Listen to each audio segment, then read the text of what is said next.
Olá, comunidade da TV 247, da TVT. É uma grande alegria receber o economista Eduardo Moreira, escritor, que lança o livro Travessia, de banqueiro a companheiro, contando a sua trajetória e tudo que ele viu e viveu nos últimos anos, percorrendo acampamentos do MST, visitando quilombolas e aqueles menos favorecidos na ordem ou na desordem social brasileira. Tudo bem, Edu, com você? Joia, agradeço aí o convite. TVT 247 juntos, não tem como não dar certo, né? Parceria boa, que tem dado muito certo, a gente tem feito muitas coisas boas em comum. Edu, deixa eu te mostrar, quer dizer, mostrar para o público, na verdade, evidentemente, o livro Travessia, prefácio do Leonardo Boff, de Banqueiro a Companheiro, que está chegando às livrarias pela civilização brasileira. Conta para o nosso público do que trata esse livro, por que você decidiu escrevê-lo, se ele é uma autobiografia, o que é essa obra que está chegando agora às livrarias, Edu? Legal, Léo. Esse livro, ele é um livro que responde a uma pergunta que talvez seja a pergunta que eu mais ouvi, né, ao longo dos últimos anos, que foi o seguinte: poxa, mas por que, né? Você sai do banco, enfim, larga aquelas ideias todas que defendem o mercado, que, enfim, acreditam na mão invisível e etc., e se transforma num cara que marcha junto com os movimentos sociais, que faz essas viagens, mora em quilombos, em aldeias indígenas, em acampamentos, etc. Onde é que foi seu ponto de virada, né? Qual foi sua epifania? E a verdade é que, enfim, não tem um evento, né? Não tem um clique, né, que acontece num dia, ou não bati com a cabeça e passei a pensar diferente de uma hora para outra. O que acontecem são várias experiências que você vai vivendo e que vão mudando a sua maneira de ver o mundo.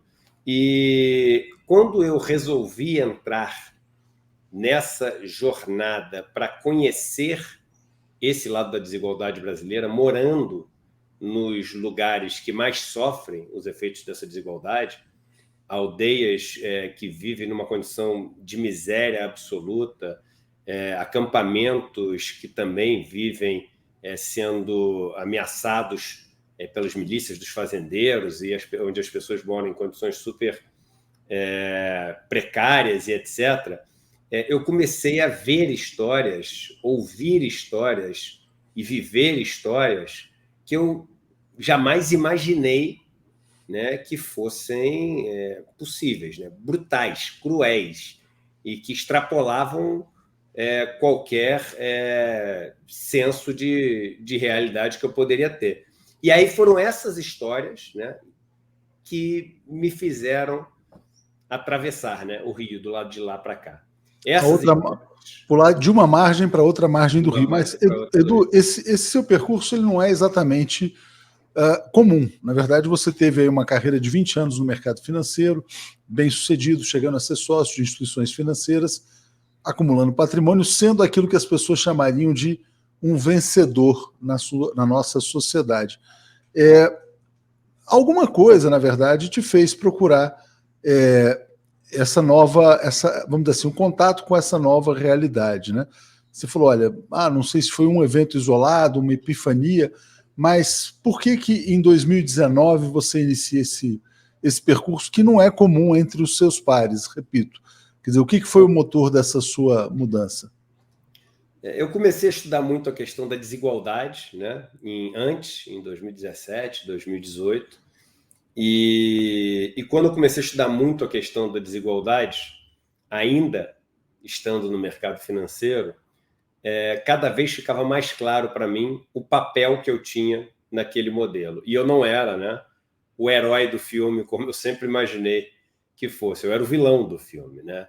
Eu emprestava o meu tempo, o meu esforço, a minha inteligência, os meus contatos, os meus recursos para, né, aqueles que são os mais cruéis, mais perversos agentes, né, dessa realidade, enfim, absolutamente cruel que a gente vive.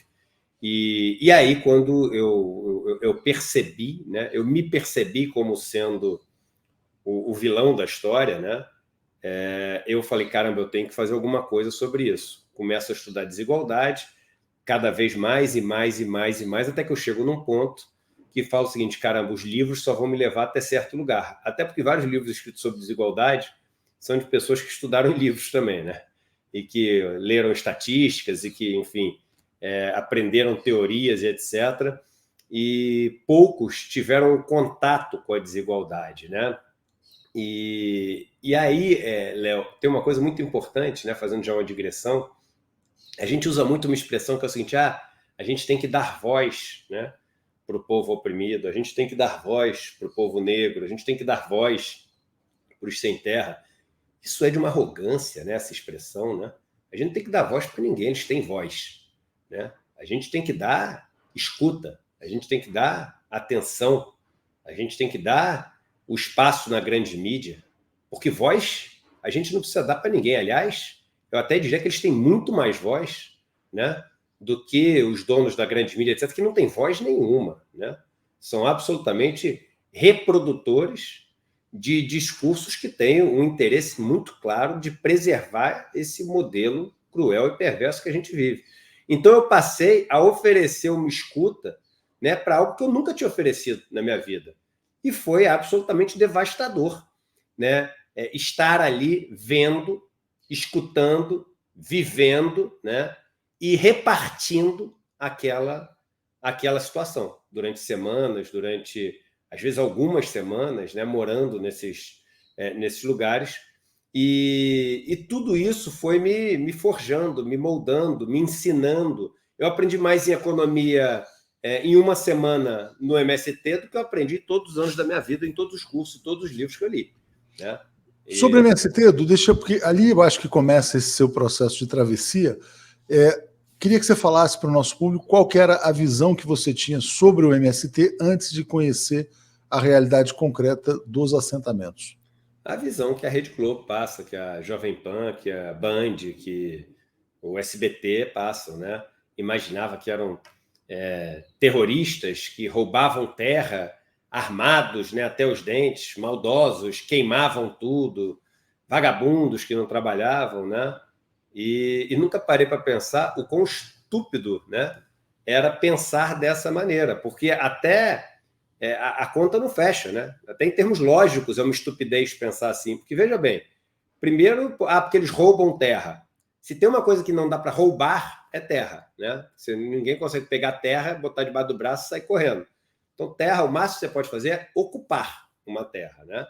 E aí, quando você ocupa uma terra, das duas, uma. Ou você está destruindo tudo da terra, ou você, enfim, produz alguma coisa. Não dá para você sobreviver do que você produz da terra destruindo tudo da terra. Então, é outro absurdo imaginar que o pessoal do MST destrói tudo e é vagabundo.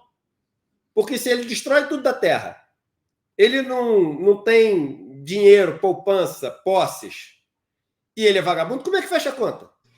Como é que ele sobrevive? Então, na verdade, você toca num ponto interessante, Edu, que eu acho que é a questão da própria riqueza, que é um assunto que você fala com frequência, né? A terra, na verdade, para muitos ela é um patrimônio, mas se ela for improdutiva, ela não está gerando fluxo de renda, de riqueza. Quando ela passa a se tornar produtiva, que é o que acontece nesses assentamentos, ela gera o fluxo de riqueza que alimenta essas pessoas e as comunidades ao redor. Então, acho que era interessante até porque você sempre fala sobre essa questão, né? O que é de fato riqueza, né? Obviamente, quer dizer que essas propriedades elas vão passando de geração para geração, a terra é absolutamente concentrada no Brasil, mas riqueza real, né? Perfeito. É o que produz, né? Então, eu te passo para falar sobre isso. E mais até, Léo, do que o conceito só de produtivo e improdutivo, e sim, o Brasil tem quase 200 milhões de hectares improdutivos, e isso não é o censo que diz, né? Mas, além disso, se é produtiva, o que a gente está chamando de produtiva? Né? A gente está chamando de produtiva pegar, enfim, desmatar tudo, fazer uma monocultura gigante para produzir algo que vai servir de ração para os porcos em outro país e sequer vai deixar impostos aqui no Brasil, porque a exportação ainda é isenta de impostos, e vai enriquecer uma família, que é uma família que normalmente já vem muito rica desde os tempos de escravidão aqui no Brasil. Isso é uma terra produtiva? O que ela está produzindo para o país? Primeiro, você está matando a terra aos poucos, tacando veneno, com uma monocultura, e, enfim, já esperando aquilo desertificar para pular para a próxima que você tem. E por quê? Porque você tem uma infinidade de terra. Que, aliás, diga-se de passagem, tem um livro aqui, que é um livro que tem um capítulo do Umbelino de Oliveira, geógrafo, um dos maiores geógrafos do Brasil, chegou ao prêmio Jabuti e tudo, que ele fala, mais de 50% das terras do Brasil tem a sua titulação com alguma irregularidade. Ou seja, os grandes invasores de terra, os grandes, e aí eu vou usar esse termo, ladrões de terra no Brasil, são os latifundiários de hoje, que grilaram terras. Aliás, eu até explico o termo grilagem, o que quer dizer, que aprendi nessas viagens, por que chama grilagem, né? Eles que invadiram, desmataram, destruíram, mataram, e hoje em dia se consideram pop. Pop? O que esses caras agregam, né, para um país que está morrendo de fome? E aí eu vou mais até do que o agro, né? Vamos falar da pecuária. Vamos falar da pecuária, porque a gente está falando assim, num país que hoje em dia está pagando R$ 5 o quilo do osso, um país que não tem como pagar R$ 100 um quilo de carne, dependendo do que você for comprar da peça do boi, e que é o maior exportador de carne vermelha do mundo. E que os frigoríficos, esse ano, só nesse ano, aumentaram em valor de mercado 62 bilhões de reais. A Tuxi, o maior frigorífico do Brasil, teve de lucro líquido no último trimestre mais de 7 bilhões de reais. Eu vou repetir, de lucro líquido no trimestre, não é semestre não, no trimestre mais de 7 bilhões de reais. Se você for pegar isso, é uma família que está ganhando em um ano, explorando o país para produzir aquilo que mais falta hoje em dia ao país, que é comida, ganhando por ano uma família metade do auxílio emergencial, que vai para 40 milhões de pessoas durante esse ano, que foi, né, que agora acabou. Então, isso é por isso que eu falo do conceito de produtivo, a gente tem que tomar cuidado, porque senão o cara lá do ogro negócio, aprendi outro dia esse termo, achei espetacular, o cara lá do ogro negócio vai chegar e vai falar o seguinte, não, aqui nossas terras são todas produtivas. Será que são mesmo? O que será que elas estão produzindo? Será que a terra daqui a 20 anos, onde ele diz que está produzindo, a terra lá vai estar ainda viva? Vai estar melhor do que hoje? Se você chegar hoje no acampamento do MST, for pegar a terra na mão e voltar daqui a 20 anos você vai ver uma terra ainda mais viva, ainda mais úmida, ainda mais preta, com humus, com vida. Aliás, humus, né? Está diretamente ligado à vida, isso que tem na terra. Não é à toa que a gente se chama humano, né? Humus quer dizer terra, mas a terra viva. E nós somos humanos porque somos terra viva. A palavra humanos vem disso, né? De humus, né? Então, aí eu volto aqui ao livro.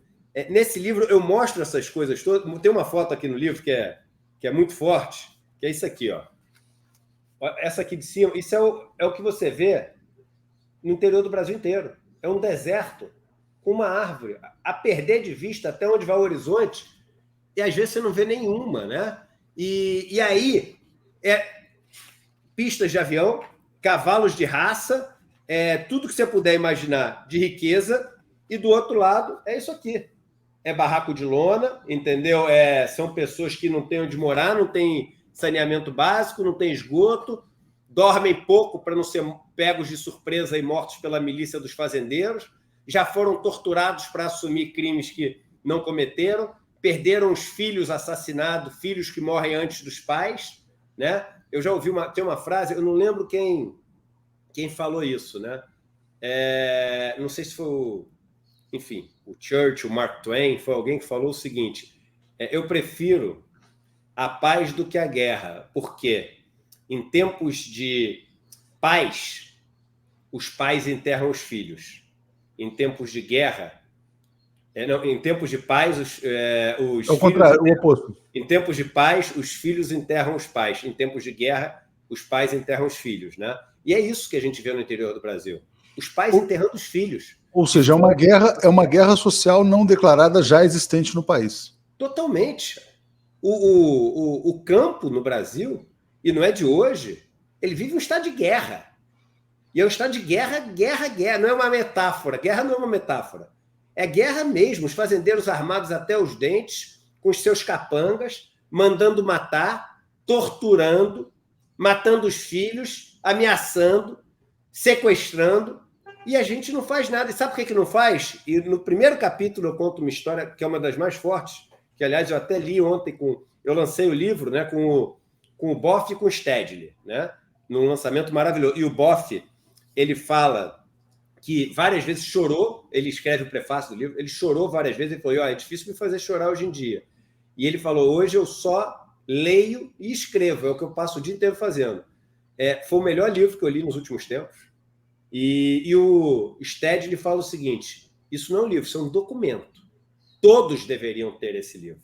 E é até um livro que eu peço muito para professores e professoras lerem em suas salas de aula alguns capítulos, para pais lerem para os seus filhos e filhas, mães lerem para os seus filhos e filhas os capítulos, porque não é uma história aqui enaltecendo o Eduardo, tem muito pouco do Eduardo, quase nada do Eduardo, apesar do nome sugerir que está falando de mim, não está falando de mim. Sou eu falando das histórias que essas pessoas me contaram. Então é a história do seu João, da Dona Maria, e eu mudo vários nomes aqui para não expor as pessoas, porque tem várias situações que são, além de perigosas, né, que são pessoas que são ameaçadas diariamente, tem situações que são constrangedoras, humilhantes para essas pessoas, no sentido de coisas que elas viveram na vida, que são muito, muito, muito, muito fortes. Você, então, Edu, você é um mensageiro das histórias que você foi conhecendo, das vivências dessas pessoas que você foi visitando nessas andanças pelo país. Uma testemunha e um narrador, é isso mesmo. Uma testemunha e um narrador. Tem uma expressão que o Leonardo Boff usa no prefácio, que eu achei muito interessante, que é metanoia, mudança essencial de pensamento ou de caráter. Quer dizer, quando você tem esse choque de consciência de que você era como você falou no começo, você era o vilão da história, quando você achava que você era o grande vencedor, ou alguns poderiam achar que você era o grande vencedor, você vai por esse caminho. E esse conceito de metanoia está aqui, ó, mudança essencial de pensamento ou de caráter, e o Boff escreve assim, olha, essa é a travessia real e não retórica operada por Eduardo Moreira. Ela me recorda aquilo que Jesus chama de metanoia, vale dizer mudar a mente e o coração. Foi, pois, esse processo alquímico que rompeu na vida do banqueiro Eduardo. Te peço para falar um pouco mais sobre isso, Edu. A metanoia, né, ela é uma mudança ela é uma mudança espiritual, assim, mas não religiosa, né? A gente não está falando aqui de acreditar nesse ou naquele Deus, né? De professar esse ou aquele credo. A palavra espírito, né, vem do grego, né? Pneuma, né? Pneuma quer dizer vento, quer dizer sopro. Então é aquilo que te move, né? Então uma mudança espiritual é uma mudança naquilo que te move, né? É uma mudança naquilo que te empurra, naquilo que te anima, né? E sim, esses últimos anos da minha vida fizeram com que aquilo que me move deixasse de ser, né? Essa louca competição para querer ser mais, melhor, mais forte, mais famoso, mais importante, é tudo mais do que o outro, do que a outra, né? Para, poxa, tentar ser parte, né? Aliás, a palavra partido é tão bonita, a gente tem tanto, né? Pô, partidário, partido.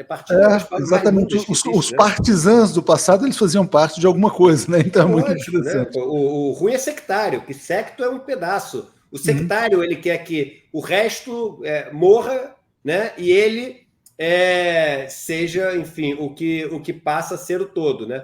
O partidário não, o partizan. O cara é o seguinte, eu quero me encontrar com os outros, debater com os outros, coordenar com os outros e organizar para que todos juntos possamos compor o todo, né? Ou seja, é um mosaico, né? O sectário, ele é o vidrinho amarelo do mosaico, ele quer que o vidro seja todo amarelo, né? O partidário, ele quer organizar os cacos de vidro do mosaico para fazer a figura mais bonita possível. E eu acho que essa metanoia que aconteceu na minha vida foi falar assim, Eduardo, é o seguinte, cara, parte do mosaico, entendeu? E para de querer imaginar que o mundo é bonito de uma cor só, sabe? Muito interessante, Edu. E aí, falando sobre isso também, de você querer se sentir parte, você era parte de um outro grupo antes de viver esse processo. Você era parte do mercado financeiro, ou da Faria Lima, ou dos country clubs aí da vida, vamos dizer assim. os teus antigos amigos te viram como um louco? Você foi taxado como maluco? Você teve apoio dos seus ex-colegas, da sua família, das pessoas ao seu redor? Nenhum. E acho que me viram mais como um traidor do que como um louco, sabe? Traidor da classe. Traidor total. Até hoje me veem, né? Até hoje me veem muito como um traidor da classe, da empresa, do propósito de, enfim, de manter esse sistema extremamente injusto e concentrado. Eles me veem como um traidor, né? E quando vem com esse papinho, Eduardo ficou louco, não sei o quê. Bem, um cara que é louco não consegue organizar tudo isso que a gente tem organizado recentemente, né? A gente montou o ICL no último ano, que é um mundo, né, de oferta de conhecimento, de educação. Tem 40 mil alunos e alunas hoje em dia no ICL, quase 15 mil bolsistas que não pagam nem um centavo. Os maiores professores e professoras do campo progressista do Brasil, né? Então a gente tem do Gessé de Souza, Renato Giannini, Pedro Serrano está entrando agora, Gisele Cittadino, Leonardo Boff, a Noam Chomsky, né? Noam Chomsky não vai dar curso com o louco, Gessé não vai ser, não vai estar junto com o louco, né? Então eles sabem que, louco no sentido de, me considero louco, mas o louco lá da balada do louco que o Ney Matogrosso canta com tanta maestria, né? Dizem que sou louco, né? Por pensar assim, mas louco é quem me diz que não é feliz. Não é feliz. Esse tipo de louco eu sou, né? Por pensar assim, enfim, se eles têm 3 carros eu posso voar. Então, o louco que imagina, o louco que cria, o louco que pensa fora da caixa, que acredita que é possível reverter essa situação. Esse tipo de louco, sim, mas o louco que, enfim, não tem uma compreensão, né, do seu papel no processo, eu acho que eles nunca imaginaram, sabe? Que eu não sabia o que eu estava fazendo. Eles sabem que eu sei o que eu estou fazendo, mas me encaram como traidor. Mas tem um ponto interessante, Edu, as pessoas em geral têm muito apego, né, ao que têm, ao que conquistaram, às suas posses, etc. e tal. E quando quando pensam, bom, não estou sendo feliz aqui, mas sempre tem uma certa zona de conforto, né? O apego, eu acho que é a grande explicação para isso. Quando você começa a fazer esse processo, você não tinha pensado ainda em ICL, você não sabia onde isso ia te levar. O que você teria a dizer sobre desapego para as pessoas que nos assistem, tanto na TV 247 como na TVT? Você sabe, Léo, que tem uma metáfora bobinha, assim, mas para mim ela diz tanto, que eu falo no meu primeiro livro que teve assim uma repercussão grande, foi aquele Encantadores de Vidas, né? E eu estava fazendo os exercícios daqueles no parque, nas barras e etc., que eu tinha aprendido com o Nuno Cobra, e um dos exercícios que eu queria fazer eram 2 barras daquelas, barra de exercício que você faz, as puxadas ali, ficavam longe uma da outra, e eu estava tentando me balançar e sair de uma barra para voar até a outra no ar. Era relativamente alto, o chão duro, se eu caísse ia me machucar bastante, e fiquei um tempão, né, vários dias, falando, pô, faço, não faço, tento, não tento, até o dia que eu tentei fazer. E no dia que eu tentei fazer, eu fui me balançando, me balançando, me balançando. Aí, quando eu cheguei lá na frente, né, eu queria pegar a barra da frente, mas estava morrendo de medo de soltar de trás. E aí, eu quase que não solto a de trás, soltei na última hora, mas eu peguei da frente com a pontinha do dedo e quase me estabaquei de costas lá, quase tomei um super tombo de costas no chão. E ali ficou uma coisa para sempre na minha cabeça, que é o seguinte: se você quer pegar a barra da frente, né? Se você quer viver uma nova realidade, não tem jeito, você tem que ter a coragem de largar a barra de trás e se lançar na incerteza do salto, porque o salto é uma incerteza. Não existe estar pegando na barra da frente e também estar pegando na de trás ao mesmo tempo. Essa certeza não existe, e querer fazer isso é a mais eficiente fórmula para cair de costas no chão e se machucar todo. Então, a coragem de você se lançar na incerteza e largar a sua realidade assim, com força, com vontade, com velocidade, com ânimo, eu acho que é a fórmula para chegar do outro lado. Eu fiz isso nessa história. Eu falei assim, qual certeza que eu posso ter saindo do mercado financeiro e me jogando no campo progressista, onde eu sou visto como inimigo? Nenhuma. Agora, se for para fazer esse movimento, Eduardo, larga a outra barra, entendeu? Senão tu vai cair de costas no chão, com certeza. Aqui você pode cair com alguma chance, mas do outro jeito você vai cair com certeza, entendeu? É interessante porque essa coisa de travessia lembra você chegar de uma margem à outra, né? Não dá para chegar de uma margem à outra mantendo um pé na outra ali Não também, dá. né? Exatamente, você tem que atravessar o rio para ver onde ele vai te chegar, aonde ele vai te levar. Agora, Edu, das suas viagens, o que você viu de mais assim? O que mais te marcou? Porque tem a questão do MST, você também viu a realidade de Dourados, por exemplo, dos povos indígenas atacados, massacrados, visitou quilombolas também. Qual foi a experiência dessas que você vivenciou que foi a mais violenta, né? Ou se é que há uma, né, que você possa destacar? A mais violenta, sem dúvidas, Dourados, né? E o Sted já tinha me alertado para isso. Em Dourados, eu até chamo aqui, né, o 10º círculo do inferno, né? Porque o Dante Alighieri falava dos 9 círculos do inferno. Eu falo, pô, se ele conhecesse Dourados, ele tinha adicionado um lá na Divina Comédia, né? Porque realmente lá a maldade chega em níveis que, enfim, eu acho que ninguém poderia pensar. Papo de usarem guerra química, né? Pegarem tratores e lançarem veneno que é feito para você jogar em planta, etc., jogarem na casa dos indígenas para matar as crianças, né? E eu vi crianças cegas, né? Pais que perderam os filhos por causa disso. Papo de botar 100 picapes uma do lado da outra, dos fazendeiros todos combinarem, né? Com os seus capatazes, filhos, etc., e jogar no campo onde tem os indígenas da retomada para atropelar e matar todos, para eles não conseguirem sair para o lado e fugir, chegar com pessoas fantasiadas de ONG, né? Nas famílias que estão morrendo de fome, morrendo esquálidas mesmo, morrendo de fome, com marmitas envenenadas para matar as pessoas envenenadas, embebedar os indígenas e ficar no carro esperando para quando eles forem atravessar a rua, atropelar e matar e depois poder dizer que eles entraram porque estavam bêbados. Vi um indígena que tomou um tiro de um fazendeiro, a bala a 1 centímetro do coração. Conversei com ele, eu tenho até isso filmado, por acaso. E quando foi ser operado, a médica operou, abriu o peito dele sem anestesia, começou a operação sem anestesia e ele berrando desesperado.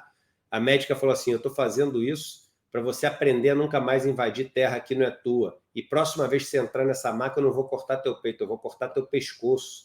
Então, assim, eu vi coisas, mães com filhos de 4 anos tendo sido assassinados. Então, em Dourados, a maldade, né, o sofrimento, chegam a níveis que não dá para assim, imaginar, e é até difícil acreditar. Eu fiz questão de botar até algumas fotos, por exemplo, da mãe que perdeu os filhos, que ela tem um cartaz que ela usava lá para denunciar, e foto da casa dela, de como é que são as casas que as pessoas moram lá, que são casas que não tem água, esgoto, não tem luz, não tem algumas não tem nem parede, tem um teto de sapê, né? E as pessoas vivem comendo restos de comida, e eu passei com eles comendo restos de comida, dormem 1 hora por noite para não ser pega desprevenida pelos capatazes dos fazendeiros e mortos. Então lá eu vi assim a maior crueldade, mas em todos crueldade. Então, por exemplo, no interior do Nordeste, né, no sertão nordestino, aí é a dor da seca, né? A dor, enfim, de pessoas que as que tem hoje em dia, e o programa de cisternas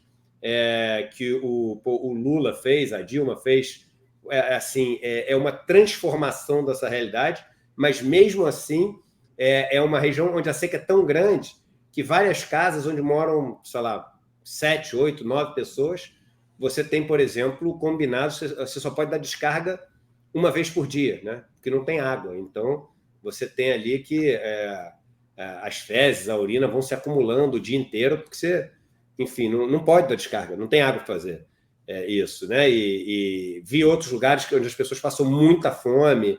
Então, cada lugar do país você tem uma só. Pô, agora, perto de Foz do Iguaçu, ali, o pessoal que foi, os indígenas que tiveram suas terras roubadas por Itaipu Binacional, ali, né? Se é para falar de roubar terra, vamos falar de roubar terra mesmo. E vivem numa miséria absoluta, né? Miséria absoluta mesmo. O maior índice de suicídio que você vai encontrar nessas aldeias indígenas, um dos maiores índices do mundo, né? E eu estive com pessoas que perderam filhos, né? Que cometeram suicídio, filhas que cometeram suicídio, Então, assim, é muita dor. E eu falo sobre tudo isso aqui, Léo. E por isso que eu estou te falando. Não é um livro Fácil, né? autoajuda, fácil, não. Ele é para ser um livro. Muito... E eu termino falando, e o Boff disse que foi o que ele mais gostou, e eu não vou falar da conclusão inteira, porque é para ter um impacto, mas eu começo aqui na conclusão falando uma coisa que o Boff gostou muito, que é o seguinte: viajar pelo interior do país, morando em comunidades que sofrem os perversos efeitos da desigualdade, tem me ensinado muita coisa. Muito mais do que anos de faculdade ou décadas de atividade profissional foram capazes. Ensinamentos que colocaram em xeque muito do que eu antes tinha como dogmas e certezas. Uma dessas lições, porém, talvez tenha sido a mais importante. Aprendi que a principal força que age em nossa sociedade é a covardia. Isso é o que você mais vê. Covardia. A gente tem uma sociedade muito covarde.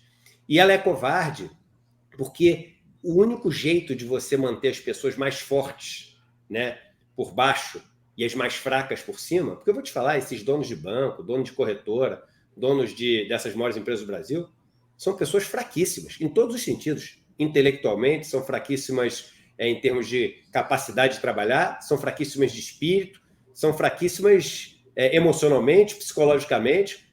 Elas são herdeiras desse modelo, né, desse modelo cruel. E essas pessoas que vivem nessa situação de miséria são as pessoas mais fortes que você vai encontrar na sua vida. Você passa 3 dias com elas, você fala o seguinte: é impossível que alguém esteja vivendo assim há 40 anos. Não dá para imaginar. São pessoas que têm uma força que é indescritível. E como é que você consegue manter os mais fortes? Violência. Sendo covarde. Botando todo um sistema onde as leis são covardes e feitas pelos mais fortes, onde as instituições são covardes e dominadas pelos mais fortes. Então, essa é a conclusão do livro. Então, é um livro que fala sobre essa covardia e conta com detalhes a história dessa covardia. Edu, o Brasil vive um momento político, assim, quer dizer, que, de certa maneira, é um país que se sente até humilhado, colocado na condição de páreo internacional, mas quando a gente olha para o governo atual, que no Dia do Agricultor botou a imagem de uma pessoa segurando um rifle, não um arado ou uma enxada, isso é muito emblemático. O governo atual brasileiro, na sua opinião, ele é a expressão dessa violência? A expressão dessa violência exatamente dos mais fracos sobre os mais fortes? Ou daqueles que a gente chamaria de mais fortes porque são mais ricos sobre os oprimidos?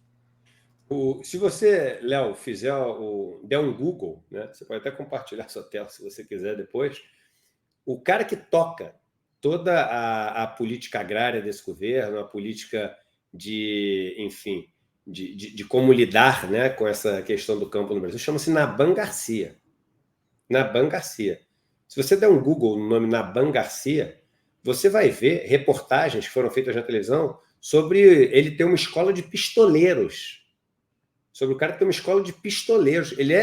E antes dele ser, enfim, chamado para compor esse governo, eu já tinha ouvido falar demais dele em todos os lugares onde eu viajei, como o cara mais perverso, cruel e maldoso que existe no campo brasileiro.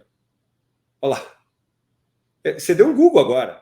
A gente não combinou nada antes. E é só a pessoa dar um Google. Esse cara é o cara que toca as políticas agrárias desse governo. Então, assim, quando você vê o cara da fazenda com uma espingarda nas costas, é isso aí. Ex-pistoleiro denuncia milícia do Naban Garcia. Né? Então, assim, esse o retrato de um governo que, poxa, eu vou usar a expressão graças a Deus, mas graças a todos e todas que têm lutado diuturnamente para que isso aconteça, está sendo, enfim, revelado, né? E tem cada vez mais perdido a sua popularidade e se limitado a um secto, né, de radicais de extrema-direita, que é um secto grande no Brasil. Importante dizer, a gente é um país... Então, é um secto grande, Edu, que vai se impondo sobre pela violência.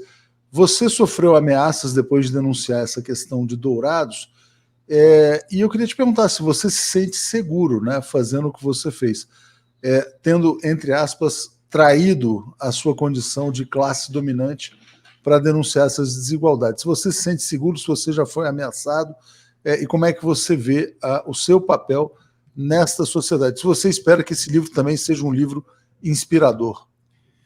Eu acho que sim, e inspirador no sentido de convidar as pessoas a conhecer essa realidade também. Porque o processo de conversão, de travessia, né, de metanoia de cada um é único, Léo. Dá para ensinar isso, sabe? E cada um vive de um jeito diferente, por conta de experiências diferentes. Cada um tem o seu botãozinho de ligar ali a metanoia que liga num lugar diferente, né? O meu aconteceu dessa maneira. Mas eu acho que a proximidade, né, dos movimentos populares, da realidade que vive a população mais pobre brasileira, e até o conhecimento dessas coisas, né, que estão narradas aqui no livro, elas fazem um convite quase que irrecusável a se lançar nesse processo de investigação, sabe? Então, é impossível terminar de ler o livro, né? A editora que escreveu Orelha, a última frase, ela fala o seguinte: se foi impossível para ele voltar igual dessa travessia, também é impossível para quem lê terminar o livro sendo a mesma pessoa. É impossível. É impossível terminar de ler esse livro sendo a mesma pessoa, né? E aí você pergunta se eu me sinto ameaçado? Totalmente, até porque eu sou ameaçado, né? Nessa questão do Dourados, eu recebo mais de 100 ameaças de morte. E quando é uma coisa assim mais forte, eu entro na justiça, né? E ganhei todos que eu entrei na justiça até hoje. E as indenizações todas que eu tive, eu dou 100%. Eu dou 100%. Então, a última, por exemplo, eu pedi até para eles doarem, fazia parte do acordo. Eu queria que eles doassem para uma aldeia indígena em Dourados. E para quê? Por que eu queria que eles doassem? Para humilhar os caras? Não. Não. Eu queria que eles doassem para tentar, né, fazer algum tipo de ponte, entendeu? Pô, vai lá e conhece os caras que vocês estão atacando e chega uma vez na vida, em vez de chegar com uma arma, chega com uma cesta básica, olhando no olho da pessoa, porque é preciso coragem para você olhar no olho de quem você maltrata, né? É preciso coragem. Então, se você tiver a coragem de ir lá, pô, é tudo que eu quero. Esse último acordo de uma dessas ameaças foi assim, né? Foi feito assim. Já teve acordo que eu doei 100% para o padre Júlio Lancelotti, então eu sempre pego isso porque eu não quero enriquecer com um processo na justiça que eu vou colocando contra os outros, mas eu quero dar lição, entendeu? Eu quero colocar freio nessa turma, porque essa turma precisa de freio. É importante, Edu, você estuda bastante a questão da desigualdade, isso aqui foi uma notícia desta semana, dos últimos dias. Fila para comprar jatinho e helicóptero é de até 15 meses, usados sobem 20%. Assim como tem a fila do osso, tem a fila do jatinho no Brasil também. Aonde vai levar essa desigualdade brasileira? Essa sociedade resiste a um grau de desigualdade tão alto? Não, já não está resistindo, né? Eu acho que o que a gente está vendo, essa destruição total institucional no Brasil, e é uma destruição total institucional, a gente está vendo a destruição do Enem, destruição do INEP, destruição das universidades federais, destruição do CNPq, destruição... parece que está pipocando. Sabe pipoca? Tu já fez pipoca, né? Com certeza, aquela que tu vai... É assim, pá, pá, aí daqui a pouco dá uns 4 segundos, pá, pá, pá, pá, pá, pá, pá, pá, pá, pá, pá, pá, pá, pá. E aí você vê o seguinte, caramba, tudo, enfim, a mesma coisa. Não são eventos aleatórios, né? Quando tudo começa a estourar ao mesmo tempo, é que tem algo maior por trás. E esse algo maior por trás é o seguinte: esse nosso modelo colapsou. Ele não vai colapsar um dia. Quando você diz que tem 110 milhões de pessoas num país que é o segundo maior produtor de alimento do mundo vivendo em segurança alimentar, colapsou. Quando você tem 20 milhões de pessoas com a doença da fome, né, insegurança alimentar, é você não saber o que você vai ter para comer amanhã, né? Doença da fome é que você já não vai comer hoje. 20 milhões de pessoas. A gente tem no Brasil quase 100 milhões de pessoas que têm uma renda per capita média em casa menor do que a renda do Haiti, de Serra Leoa, da República Democrática do Congo. Então, a gente não corre o risco de colapsar. A gente já colapsou. Bolsonaro é o retrato desse colapso. Guedes é o retrato desse colapso. Naban Garcia é o retrato desse colapso. Então, é o seguinte, o colapso ele é um fato. Né? O colapso é um fato. Ano que vem, saiu hoje, né? No FMI já tinha saído, né? Mas hoje saiu, o Broadcast fez um levantamento com as 5 maiores consultorias e o país de todos de África, Ásia, América Latina, Europa, de todos que vai menos crescer no ano que vem, se crescer, adivinha qual é? Até espirrei. Brasil. Até porque, na verdade... O pior de todos, não é que está entre os piores, Léo. É o pior. Como é que você defende isso? Alguém defende isso? Você acha, Edu, que as classes dominantes aqui no Brasil podem ser convencidas de que a distribuição de renda pode ser benéfica até para elas, ou não? Não, acho que elas têm que ser forçadas a isso. Então vai ser um processo violento, porque forçadas... Não necessariamente. Se você consegue eleger uma maioria, né, no parlamento, se você consegue ter um presidente progressista, eles são obrigados, por lei, a acatar aquilo que é decidido. Então, em tese, o sistema democrático permite isso.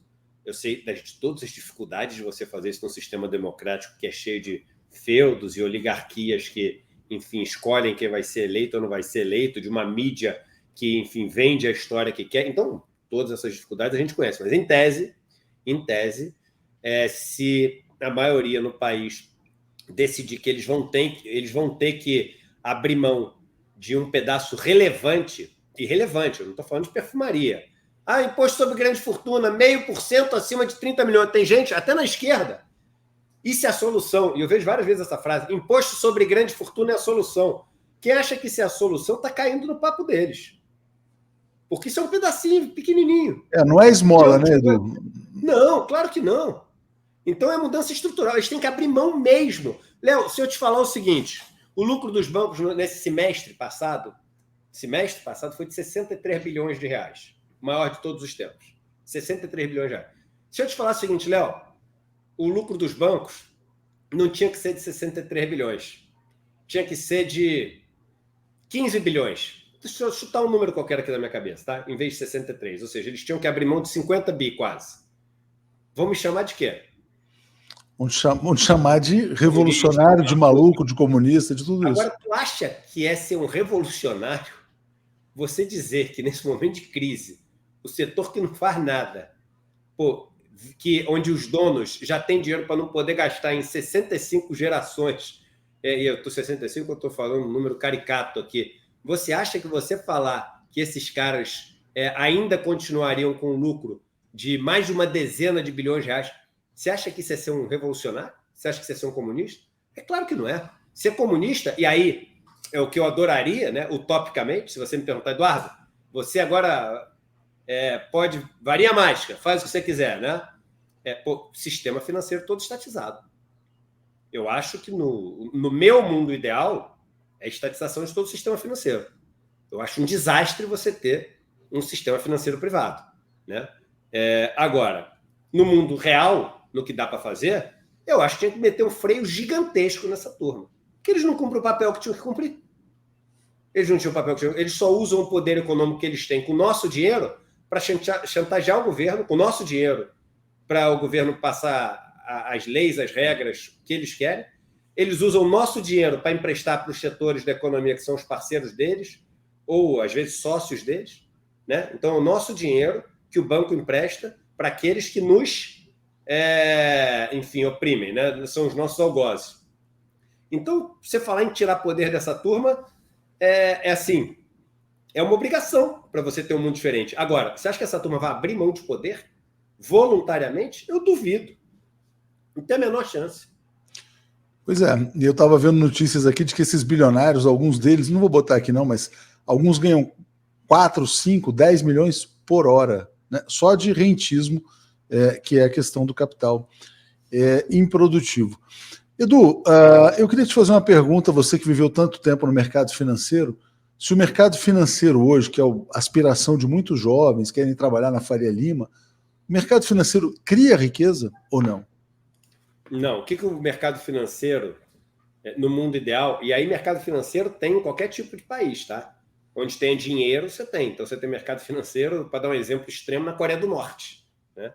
Você tem mercado financeiro na Venezuela, em Cuba. Você tem mercado financeiro nos Estados Unidos, na França, na Grã-Bretanha. Você tem em qualquer lugar, né? O que o mercado financeiro deveria fazer? Ele deveria ser um conjunto de estradas por onde fluem as riquezas. E as riquezas, provavelmente, né, nunca vão estar otimizadas, ou seja, algumas pessoas vão ter riqueza em excesso que não podem usar para produzir riqueza, e outras pessoas vão ter riqueza em falta e assim não vão poder contribuir gerando a riqueza que poderiam. Então, o mercado financeiro deveria fazer a riqueza fluir de quem tem excesso para aqueles que têm em falta, para esses produzirem muita riqueza, e aí esses deixam um pedaço da riqueza com o outro e ficam com o resto. Como é que funciona no Brasil o sistema financeiro? Os que têm muita riqueza usam o sistema financeiro para arrancar o pouco da riqueza dos que têm muito pouco. Sabe quanto é a maior taxa? Saiu no UOL outro dia, e eu duvido que alguém aqui acerte essa. Quanto que é a maior taxa de juros anual do Brasil que é cobrada? 965%. Não é essa a pergunta que eu vou fazer, não, que tem que adivinhar. 965% ao ano, tá? Eles nunca falam ano, eles falam mês, que aí fica aparecendo. 965% ao ano. Léo, nesses casos eles falam por semana, eles sempre tentam botar para parecer baixa. Se você pega 10 mil reais emprestados nessa taxa que existe no Brasil, você sabe quanto você deve em 5 anos? 1,5 bilhão de reais.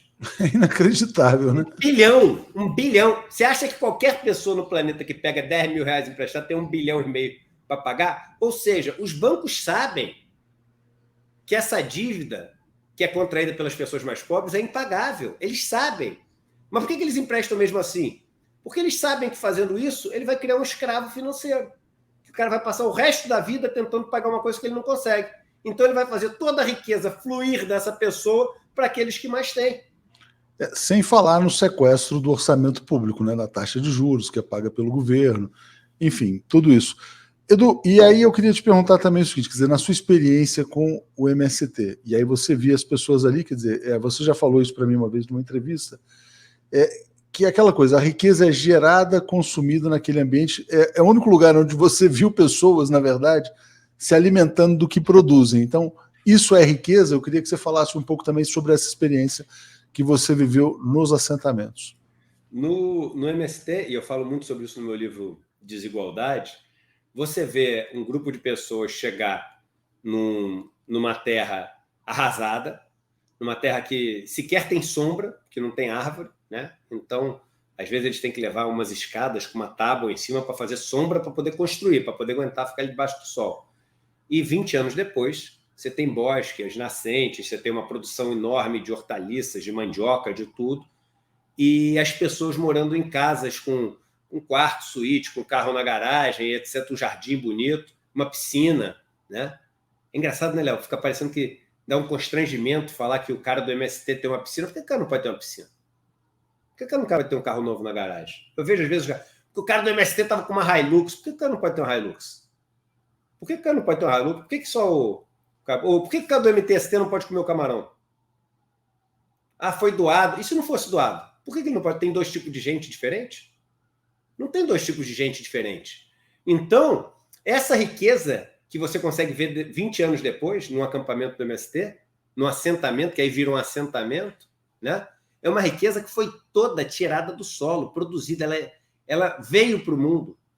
Agora, quando você vê o dono do banco XYZ lá, você vê esses donos de banco com um monte de bilhão, aí a pergunta que tem que fazer é o seguinte, de onde é que surgiu isso aí?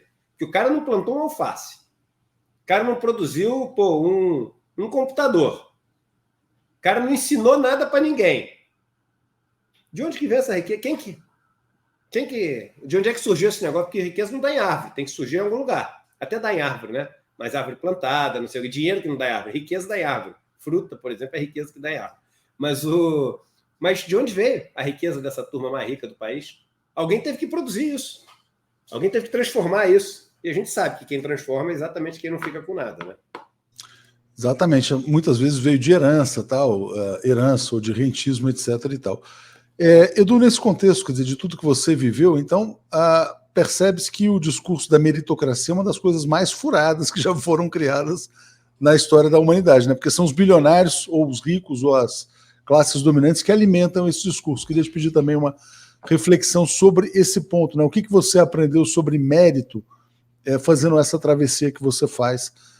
Onde que está o verdadeiro mérito, né? É quem está no assentamento, é quem está na aldeia indígena, onde você conheceu pessoas que merecem respeito e admiração da sociedade brasileira. O único lugar que eu vi a tal meritocracia funcionar igual em livro foi no assentamento do MST. Cada um recebia uma terra ali de 3 hectares, plantava na sua terra, enfim, com o seu conhecimento, fazendo a aposta no que ele acha que daria certo naquela safra, porque tem isso também, né? Não é todo ano que é bom para milho, todo ano que é bom para mandioca, porque depende do clima, depende do mercado para aquele tipo de coisa. E aí, cada uma dessas famílias, né, tem um resultado que é diferente, só que, como eles vivem em comunidade, um pedaço do resultado deles sempre se reverte para a comunidade, para construir o posto de saúde da comunidade, a creche da comunidade, a infraestrutura que a comunidade precisa, mas o pedaço que vai para eles faz com que daqui a 10 anos um tenha conseguido construir uma casa um pouco maior do que a do outro, entendeu? O cara tem uma picape, o outro não conseguiu comprar picape, está com uma moto, mas todo mundo tem dignidade. Agora, um tem coisas que o outro não tem, porque teve mais, vamos chamar aqui deram mais certos, né? As coisas que fez ao longo desse tempo, ou trabalhou mais, ficou trabalhando mais. Então, lá no MST foi o único lugar que eu vi meritocracia. Aí é o seguinte, ponto, acabou. Você não vai ver mais em lugar nenhum. Na Faria Lima, zero. Meritocracia na Faria Lima, o cara que pega dinheiro barato do governo, que tem o telefone do Paulo Guedes para poder ligar para ele e perguntar o que ele vai fazer. Do Arthur, entendeu? Do Roberto. Pô, e aí você vai dizer que isso é meritocracia? Isso é meritocracia nenhuma. Isso é palhaçada achar que isso é meritocracia. Edu, e aí eu queria te fazer uma pergunta também para a gente ir fechando, a gente está com o tempo aqui no limite quase. Bom, você passou por essa metanoia, né, que você descreveu, que é uma transformação espiritual, uma travessia. E nesse percurso, né, saindo do mercado, tendo criado o ICL, que é um trabalho extremamente importante de levar o conhecimento para as pessoas, você pensa numa próxima travessia que seja para o mundo político? Muitas pessoas já devem ter te feito essa questão. Ano que vem é um ano de eleições no Brasil. Você já considerou a possibilidade de colocar a sua experiência a serviço do país na política?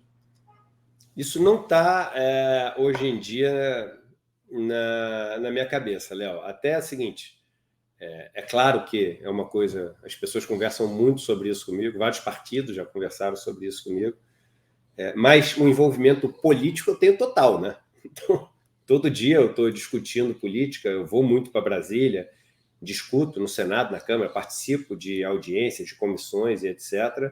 O que eu não tenho hoje é um envolvimento partidário com partidos X, Y ou Z, né? E não tenho um interesse de me candidatar a nenhum cargo no Executivo nem no Legislativo. Hoje, daqui a alguns anos, pode ser que eu sinta esse chamado? Pode ser, pode tudo, né? Mas hoje eu sinto que a contribuição que eu consigo dar com essa estrutura que a gente criou para levar a educação financeira para as pessoas, a gente já teve mais de 1.050.000 alunos de graça que aprenderam o que um banco faz, uma corretora faz, que aprenderam como não cair nessas armadilhas dos bancos, que aprenderam a renegociar suas dívidas, que aprenderam a botar freio no que esses gerentes, consultores que estão mal intencionados ou, coitado, às vezes tendo que cumprir a meta que o cara fica botando uma pressão ali e o cara tem que levar comida para casa e o banco não vai pagar o cara, porque é quase tudo o variável que ele recebe ali na meta.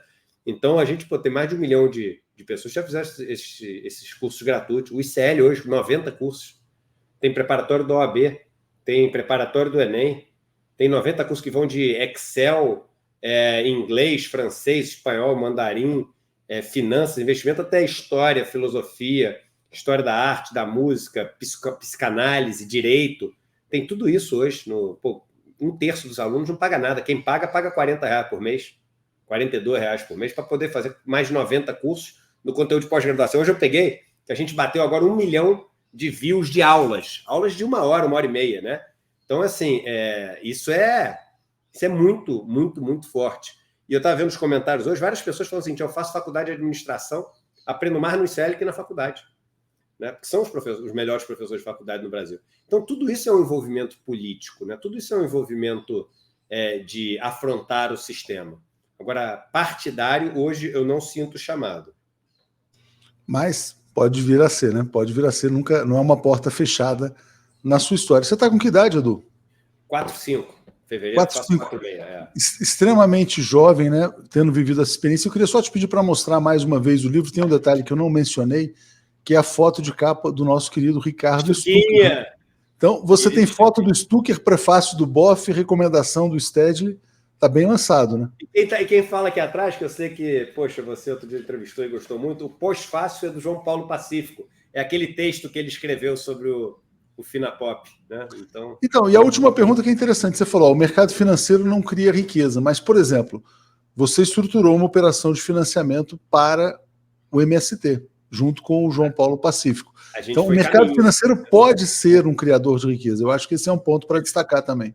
Isso, ele pode ser um catalisador do processo de geração de riqueza.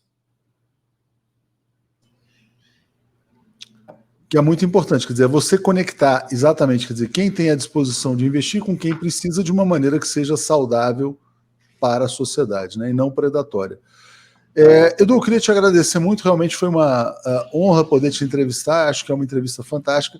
Peço que todo mundo que está nos assistindo, ou na TV 247 ou na TVT, possa também apoiar a mídia independente através de brasil247.com/apoio. Muito obrigado, meu caro. Parabéns. Um abração, Léo, e obrigado pelo apoio da 247 e também da TVT, sempre com a gente. Tamo junto. É isso aí.